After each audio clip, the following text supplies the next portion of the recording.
just begun. My name is Fred Stewart. I'm lucky enough to be the new executive and artistic director of Bloomsday.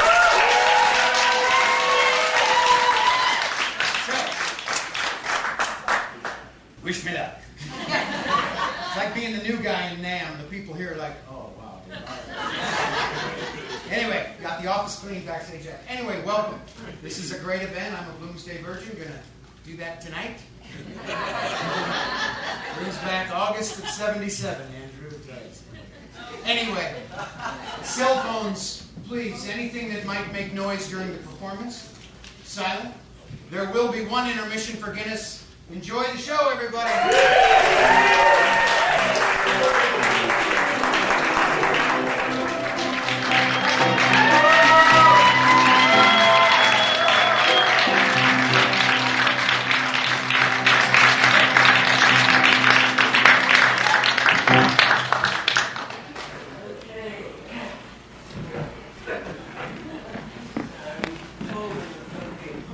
And there it is.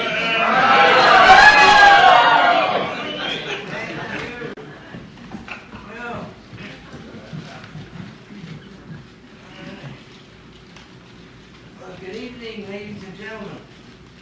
Welcome to the 17th annual Chico Bloomsday celebration. I want to thank Steve Metzger for helping put tonight's show together, as well as helping prepare my preliminary remarks.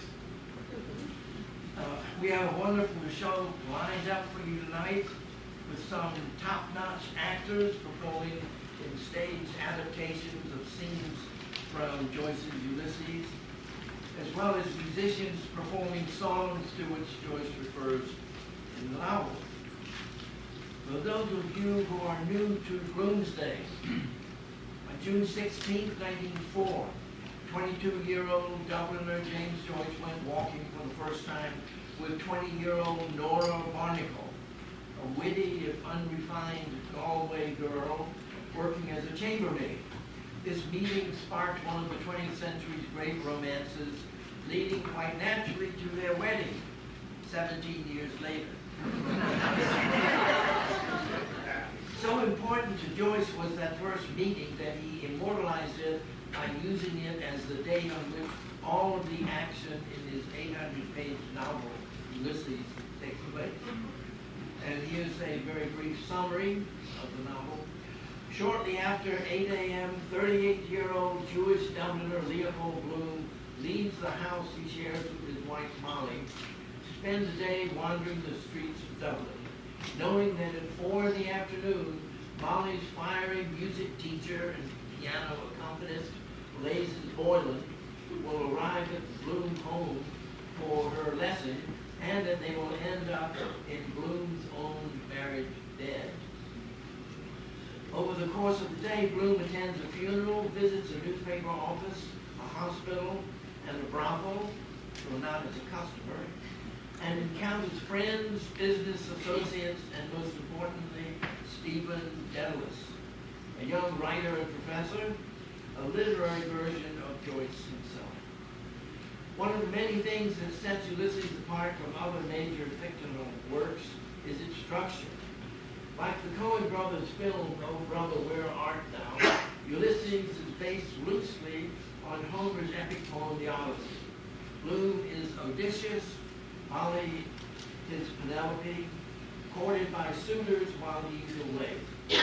On Bloom's meandering journey back to her, he finds himself in the land of the sirens, in the form of a seductive barmaid, and he encounters the Cyclops in the form of an eye-patched anti-Semite.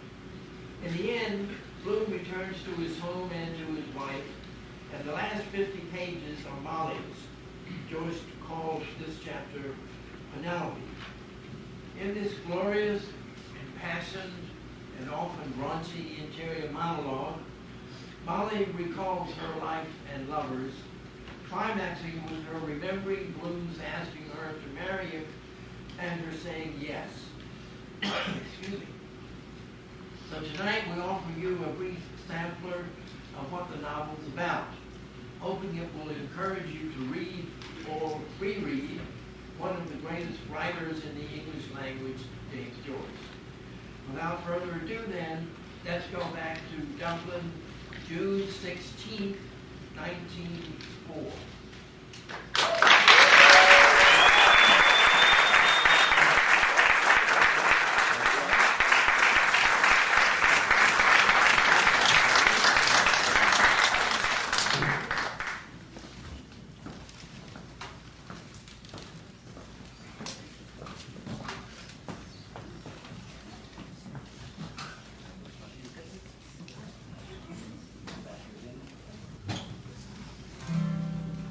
Come tell me, Sean O'Farrell, tell me why you hurry so. Hush-a-boo, well, hush and listen, and his cheeks were all aglow. I have their orders from the captain, make you ready quick and soon. For the pikes must be together by the rising of the moon. By the rising of the moon, by the rising of the moon. The pikes must be together by the rising of the moon. And then tell me, Sean O'Farrell, where the gathering is to be. At the old spot by the river, right well known to you and me. One more word or signal token, whistle out your marching tune. With your pike upon your shoulder by the rising of the moon. By the rising of the moon, by the rising of the moon. With a pike upon your shoulder by the rising of the moon. Out of many a mud wall cabin eyes were watching through the night. Many a manly heart was beating for the coming morning light. Murmurs ran along the valley like a banshee's lonely croon. And 1,000 pikes were flashing by the rising of the moon. By the rising of the moon, by the rising of the moon. And 1,000 pikes were flashing by the rising of the moon. All along that singing river a great mass of men was seen.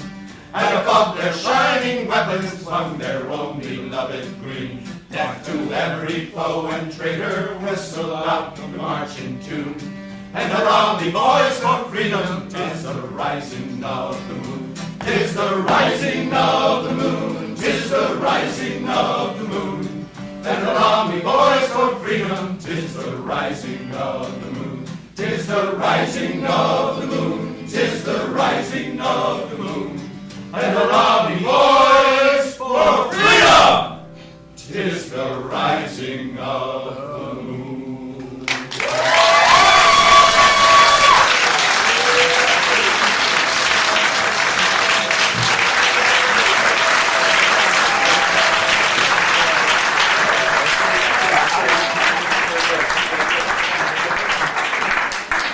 Dark bar in downtown Chico, 3 p.m. slow Saturday. The place is empty except for a few old friends sitting at the east end of the bar, the end farthest from the front door and closest to a back room full of empty kegs and a pool table. These guys are either retired or nearing the finish line of a mediocre career. They sip whiskey or beer and talk out sports and their collective disappointment in the generation following them. The bartender takes care of them and serves to blunt their cynicism and raise their spirits and steer the conversation toward beautiful or strange women they all have known. Oh, great. Oh, guy. Great afternoon. Yes, it is. Can I get you something? My wife just had our baby. I'm so happy. My first child, not my boy. Oh, well, congratulations. It's a big day. Can I get you something? Can I have one of those Irish whiskeys? Whatever you recommend.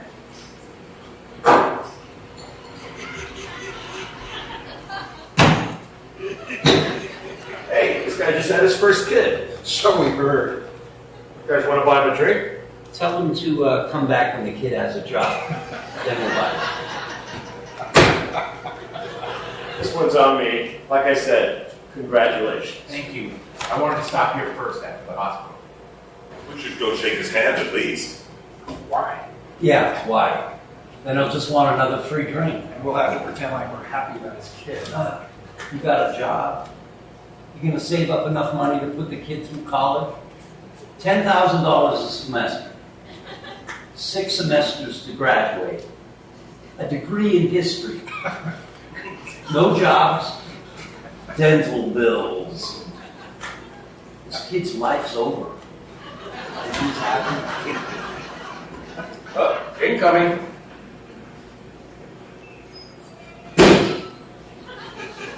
Hi.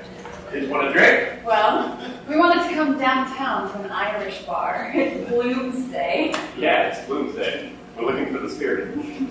James Joyce. Top of the afternoon to you. See, I told you this was the place. Any readings today? Think about it, aren't we, guys? It might get smutty. You mean dirty? I mean, smutty.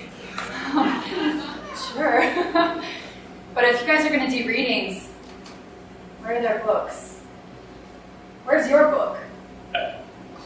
It's probably in their heads. Mr. Leopold Bloom ate with relish the inner organs of beasts and fowls. As I once played the piper, I must pay the count. I pick up your reproof, the horse gift of a friend. For the price of your save is the price of my spend. Can cast whores, pull a deft kiss, if old Pollux forsake them. Okay. Sure, yeah. You English majors? Yes, we are. Can we join in? Come on, I'll show you the back room where we're going to sing. And do our readings. In the name of the former, and of the latter, and of the holy cost, all men. All men.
Intribo et alter Dei.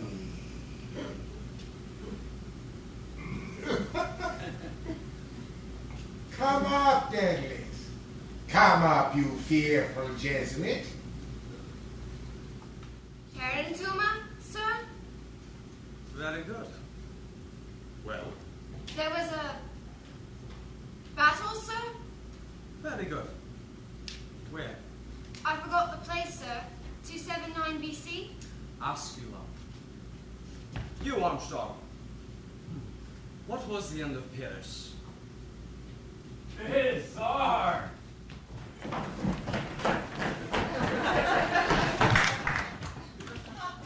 What's going on? 1 minute we were at Duffy's in Chico, California, and now we're... I don't know, where are we? Heather! I know this is going to sound totally crazy, but I think we are in Ulysses. The book, the novel. Somehow we landed in Dublin on June 16th, 1904. Somehow we got transported. We are not in Kansas anymore. That doesn't happen! I know, but... No way! But the sand, the beach, if you're right, then this is chapter 3, Proteus, named after the chapter in the Odyssey about shapeshifters. And if I'm right, We should be seeing Stephen again any minute. It's 11 o'clock in the morning. What? Martello Tower! Telemachus, chapter 1. So, that was the stately plump Buck Mulligan, Stephen's friend the Brit, showing off his Latin. And in chapter 2, Nestor, Stephen, talking to those students. Smart guy. In some ways. In other ways, totally clueless. This should be good for him, getting outside. Look. That's it! That's Stephen Dedalus on the beach. He just left the school.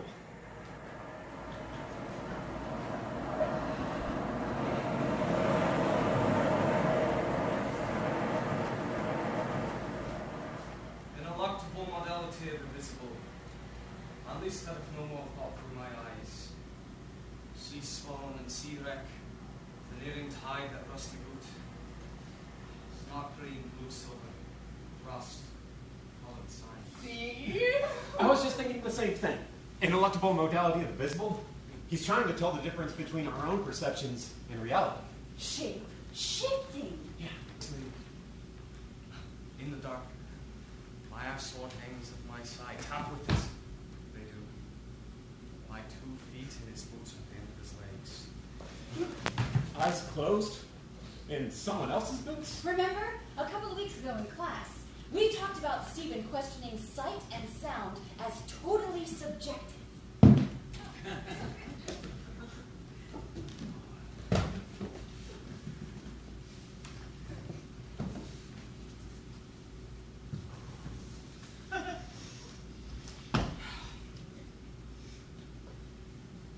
Open your eyes. I will one moment. Has all else vanished since, if I open, and then forever in black Harry fame? Oh, basta! I will see, if I can see. Pasta. Maybe you meant pasta. Joyce wrote the book in Italy.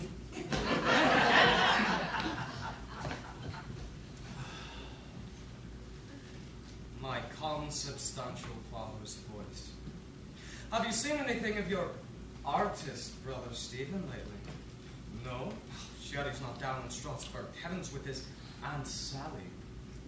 Couldn't he fly a bit higher than that? And tell us, Stephen, how is Uncle Si? Oh, weeping God, the things I nearly did too.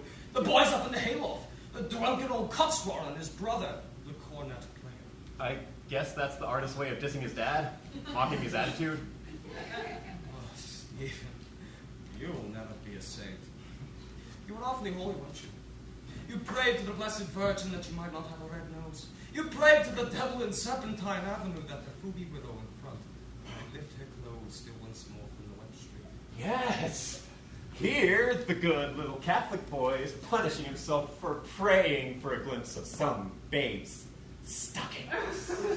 Smart and full of guilt. Forgive me, Father, for I have sinned. You wish. Wombed in sin, darkness I was too. Made, not begotten, by hands, and man with my voice and my eyes, and the ghost woman with ashes on her breath. Is that then the divine substance wherein Father and Son are consubstantial? Consubstantial.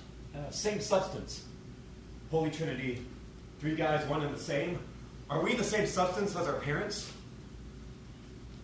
The snorted Latin of Jack priests moving burly in their arms, oiled and gilded, fat, with the fat of kidneys of wheat.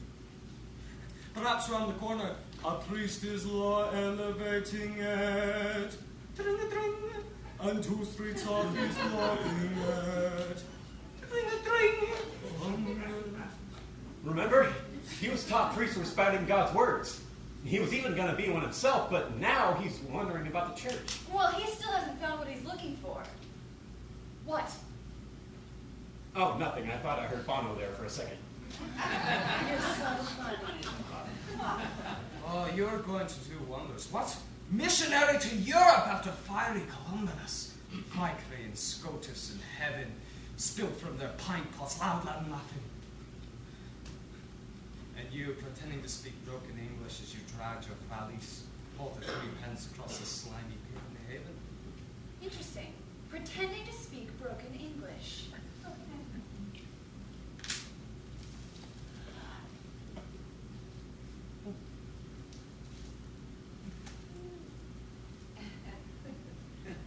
Reading 2 pages apiece of 7 books every night.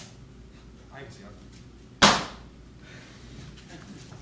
You bowed to yourself in the mirror, applauding earnestly and striking faces. Hooray for the goddamned idiot, hooray! I can, like, totally relate. In gay Perry he hides the Egan of Paris, unsought by any, save by me. Egan his daily stations, his dingy printing case, his 3 talents, the monarch's lair. He sleeps short night, and rude you go to your loveless, landless, lifeless. Or in English, is it worth it to be an expat and give up love? But he took Nora with him to Italy. Mother's dying, come home, father. If the aunt thinks you killed your mother, that's why she won. And there's a health to mulligans, and I'll tell you the reason why. She always keeps things decent in the Hannigan family. Bipolar. I know, huh? I think Stephen is James Joyce.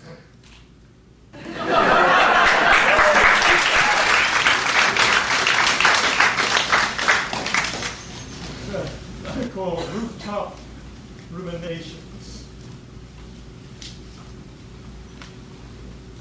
In the late summer of 1963, I returned to San Francisco after nearly a year in Europe.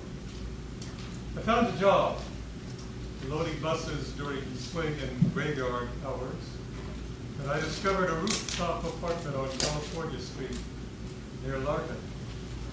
A packing crate with windows, I called it, but the deck was spacious and the views magnificent. Then late one morning, I came out of a Polk Street laundromat with my bundle of clean, dry clothes, and a woman approached, stylish, elegant indeed, staring straight at me, yet not really seeing me. Then all at once she stopped, dazed and wondering. They shot the president. They did what? Those Birchers down in Dallas. She spoke vaguely, almost musingly, trying to understand. Then she stepped around me and started off again, like a sleepwalker. I hurried back to my apartment and turned on the transistor. A wild male voice kept saying, "He's dead, he's dead, he's dead." Then another male voice insisted that the news hadn't been confirmed. Soon enough, however, confirmation came, no doubt about dissolving the Birch Society. For me, however, there was a sort of footnote, delayed until spring, when Lyndon Johnson, now President Johnson, came to San Francisco to dedicate the new federal office building. And I walked to Civic Center, other forms of transportation being temporarily impossible. Having listened to speeches, I returned to my apartment, but before I could create any sort of lunch, sirens sounded at the street below, and I went out on the deck.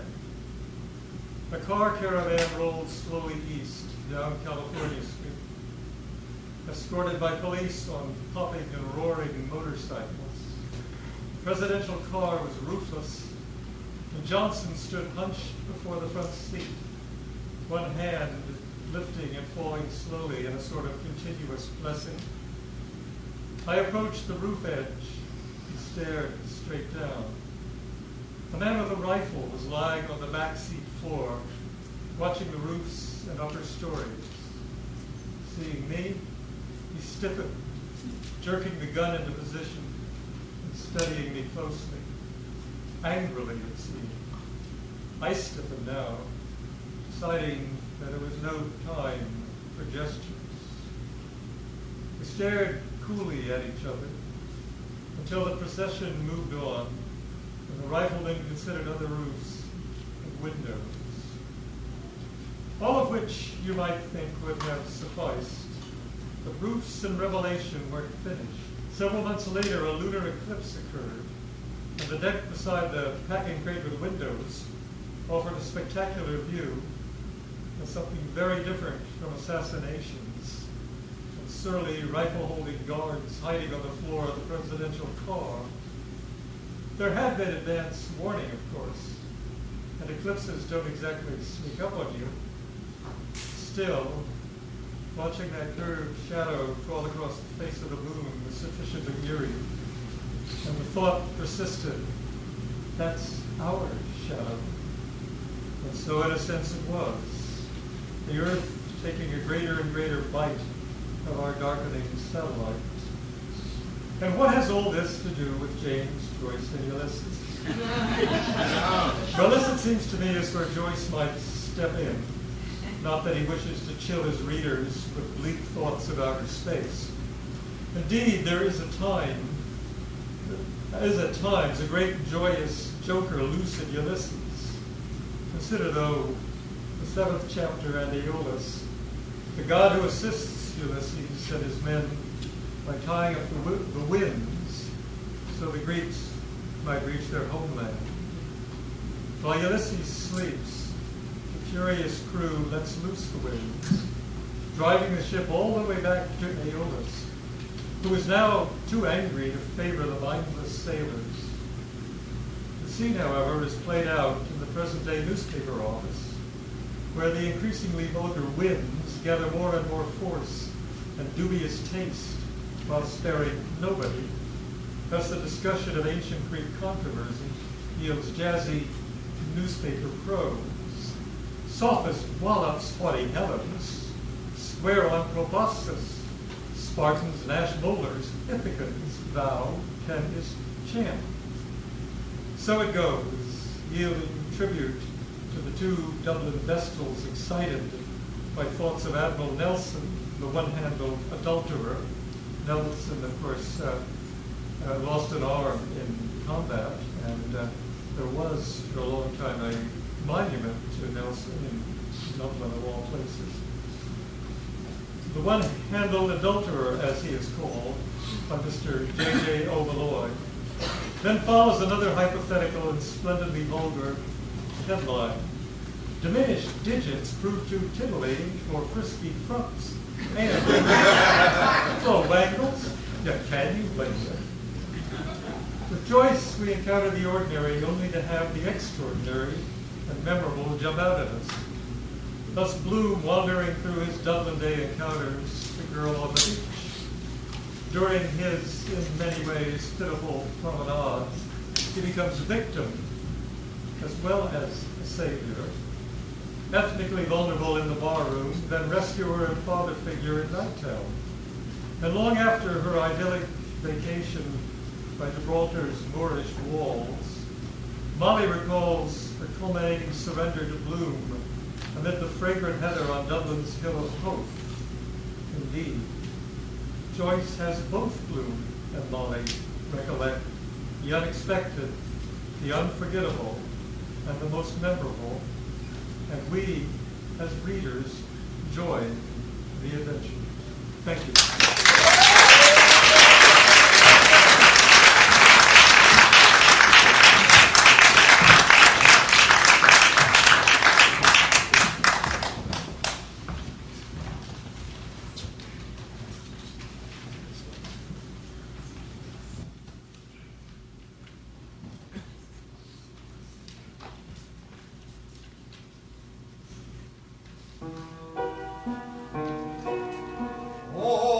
Cessate di piagarmi, o lasciatemi morire, o lasciatemi morire, luci ingrate, dispietate, luci ingrate, dispietate, più del cielo e più del mare.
himself with the newspaper story he wishes he had written. Okay. So, we've seen Stephen get all philosophical on the beach, and then we saw Bloom playing housewife to his wife, who was still in bed, and then we got to see Bloom take a dump! Okay, now, where did he go after he left the outhouse?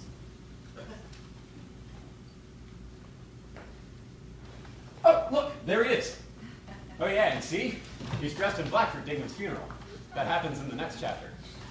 And I'm pretty sure he's on his way to pick up the letter from his pen pal. You know, Martha, what's her face?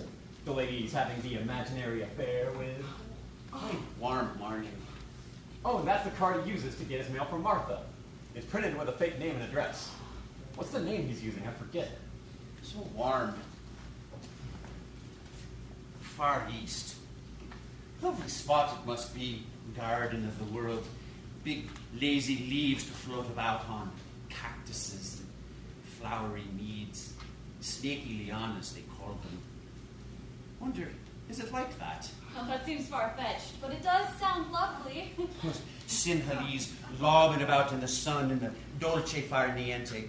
Not doing a hand's turn all day. Sleep 6 months out of 12. Too hot to quarrel. Influence of the climate. Lethargy. Flowers of idleness. The air feeds most. Results. I love it. This is the Lotus Eaters chapter. You know, patterned after Ulysses' men eating the lotus and forgetting their homes and turning into sloths and just wanting to laze around this island forever.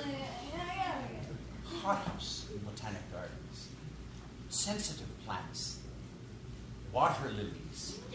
Yes! Petals too tired to. Sleeping sickness in the air. Walk on rose leaves. Right. Petals. Sleeping sickness. But of course, just like Ulysses, Bloom's wanderings will eventually lead him back home. Back to his wife, Molly. But right now, we're stuck in Lotus La La Land. Imagine trying to eat tripe and cow heel. What? Cow heel? You're losing me, Bloom. Who was that chap I saw in that picture somewhere? Ah, yes, the Dead Sea, floating on his back, reading a book, parasol open. Wait, the Dead Sea? Couldn't sink if you tried. Thick with salt. Because the weight of the water, no, the weight of the body in the water is equal to the weight of the, what is it? The volume is equal to the weight. Who cares? Something like that. Man's in high school cracking his finger joints, teaching. What? The college curriculum. Cracking curriculum. Cracking! Oh, I get it! I think. But what is weight, really? When you see the weight. 32 Whoa. feet per second per second. Law of falling bodies. Per second per second. They all fall to the ground. To the earth. It's the force of the gravity of the earth. That's the weight. I have to think about this.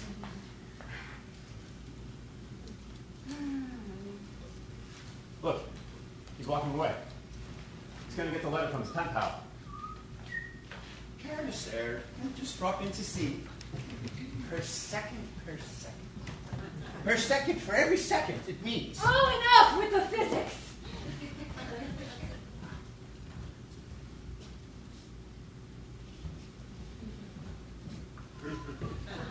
See? He's trying to be all casual. He's here at the post office to see if his pen pal's written to him. He's worried. Maybe his pen pal gave up on him. No answer, probably. Went too far last time. Went too far last time. What did you say to her, you naughty boy? Is it in the book? I forget. Thank you. Answered anyhow. Something pinned on. A photo, perhaps. Hair? No. McCoy. He's talking to McCoy, so he can't look at the letter yet. What's pinned to the letter? I forget. So he's dying to read that letter, but Bloom would never intentionally be rude. So he chats. Hey, isn't McCoy's wife trying to be a singer just like Bloom's wife, Molly? Oh, yeah. So, of course, this conversation is going to force Bloom to think of Molly's affair with her manager, Blazes Boylan. Bloom knows the two lovers will meet today at 4 p.m. in his house, in his bed. So the whole time that McCoy is talking about his wife's engagement, Bloom is thinking about Molly and how he left her this morning, still in bed. Mrs. Marion Bloom, not up yet. Queen was in her bed eating bread and notebook, Latin court cards laid along her thigh by sevens. Dark lady, fair man. Leopard, cat, furry black ball. Torn strip of envelope. There! The torn envelope. Bloom's thinking of the letter Molly got from Blazes Boylan this morning, scheduling their meeting today. Great. 2 torn envelopes, 2 affairs, 1 fake, and the other very real. Cool. Good. Now he can read the letter. What's pinned to that letter? Jason?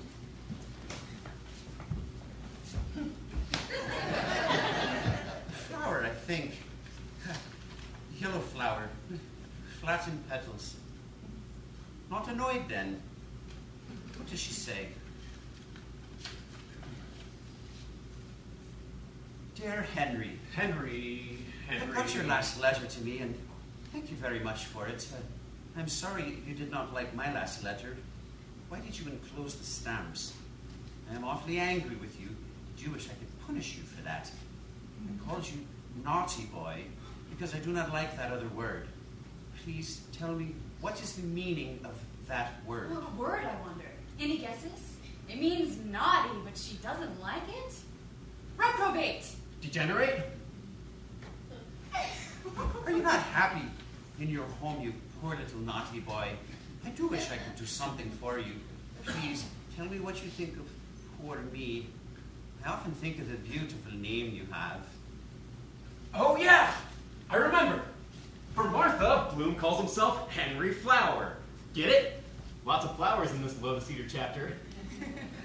Dear Henry, when will we meet? I think of you so often, you have no idea. I've never felt myself so much drawn to a man as you. I feel so sad. Please write me a long letter and tell me more. Remember, if you do not, I will punish you. So, now you know what I will do to you, you naughty boy, if you do not write. Yow! So that's what kind of relationship it is. How I long to meet you, Henry dear. Do not deny my request before my patience is exhausted. Then I will tell you all. Oh, what? I wonder. Try now, naughty darling. I have such a bad headache today, and write my return to your longing. Martha. P.S. Do tell me, what kind of perfume does your wife use? I want to know. Okay, that request is a little odd. And complicated. Language of flowers. He likes it because no one can hear. Or a poison bouquet to strike him down. Language of flowers. We speak because no one can hear. Angry tulips with you, darling man-flower. Punish you, cactus, if you don't please for forget-me-nots. How I long violets and dear roses when we soon anemone meet, all naughty night-stalk wife Martha's perfume. Okay, that was cool. The language of flowers. Changed since the first letter. Wonder, did she write it herself? Doing the indignant girl of a good family like me, respectable character. Could meet one Sunday after the rosary. Thank you, not having any usual love scrimmage and then running around corners. As bad as a row with Molly. Okay, so he imagines what it would mean to make this affair real. Complicated. A lot of trouble. Love scrimmage. Further next time, naughty boy, punish. Afraid of words, of course. Brutal. Why not? Try right anyway. Go further next time. Oh, I see. So he doesn't actually want to meet Martha, but he's all excited about taking this sexy little letter game to the next level. Oh, the letter comes with a pin or the flower. Okay, all right. I think I see where you're getting here, Leopold. Common pin, eh? Out of her clothes somewhere pinned together. Queer. The number of pins they always have. Oh, yes. Women come with a lot of pins. No roses without thorns. Perfect.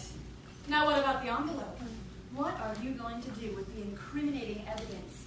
Henry Flower. Henry Flower. You can tear up a check.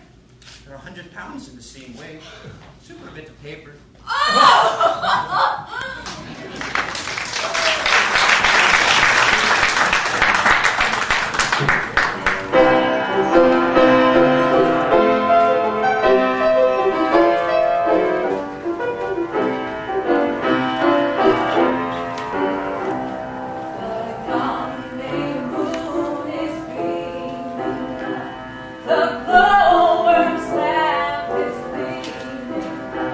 How sweet to roam through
dedicated this show tonight to Marie Dorn.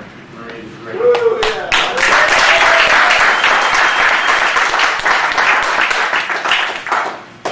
She passed to the Happy Hunting Ground about approximately a month ago. But at her wake, and they had a nice bar there. At her wake, you ordered a beer or some wine. If you were really pushy, you could get a whiskey. And so you ordered it, and of course, you get your drink and look at it. And as you look up, behind the bar, there was a picture of Marie like this. So it's a wonderful thing to remember when we all have our next week.